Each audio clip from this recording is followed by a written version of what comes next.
Welcome to the Deep Dive. Today, we're going to try and cut through the noise around the latest on Australia parent visas for permanent residency. Yeah, immigration stuff can get pretty complex, can it? It really can.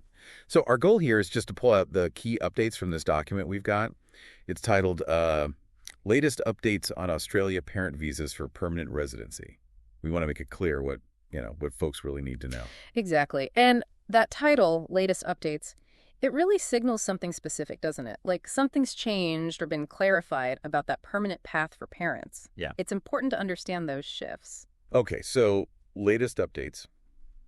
What sort of changes are we actually seeing here? I mean, based on this document, one pretty significant point seems to be a shift in priority processing.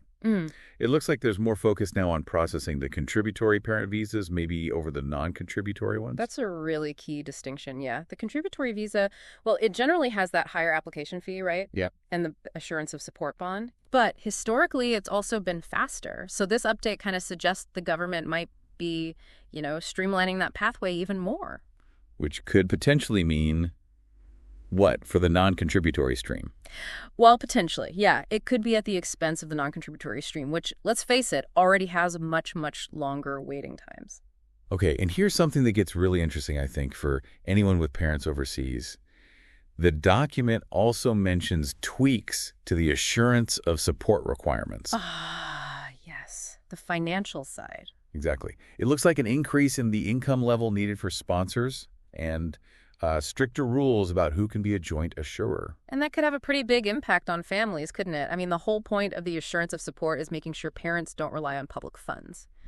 So raising that income bar, tightening the rules, it means some families who maybe qualified before might, find it harder now to meet those financial bits. So it's not just the visa application itself, it's really nailing down that financial backing, too. The update also touches on eligibility, mentioning a more sort of rigorous look at the balance of family test. Right, the balance of family. For anyone not familiar, that's basically checking if most of the parents' kids live permanently in Australia. And these latest updates, they seem to indicate a stricter interpretation of that test. Yeah, potentially needing, stronger proof of the parents' ties to Australia through their children here. It sort of reinforces that idea of a genuine, significant connection being key. So, okay, what does this all mean practically? If you're thinking about applying, or maybe you're already in the queue, if you were eyeing the contributory parent visa, this might be good news, speed-wise. Potentially, yeah, for processing speed, but, and it's a big but, you'll definitely need to make sure you meet those updated, probably higher financial requirements. And conversely, if the non-contributory route was really your only option, well, then this increased focus on the contributory visas, plus maybe slower processing for non-contributory, it could just mean an even longer wait, unfortunately. And that stricter balance of family tests needs a close look, too.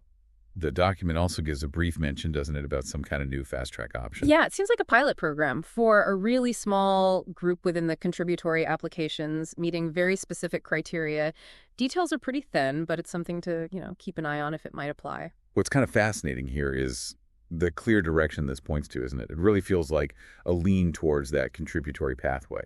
With definitely stricter financial hurdles and stronger checks on those family connections. It likely just reflects ongoing government priorities, managing the family migration program overall. Okay, so let's wrap this up. Our deep dive into these latest updates on Australia parent visas for permanent residency, it basically shows things are shifting. More emphasis on the contributory stream, higher financial bars, and stricter checks on family ties. Which really brings up an important question for anyone listening, right?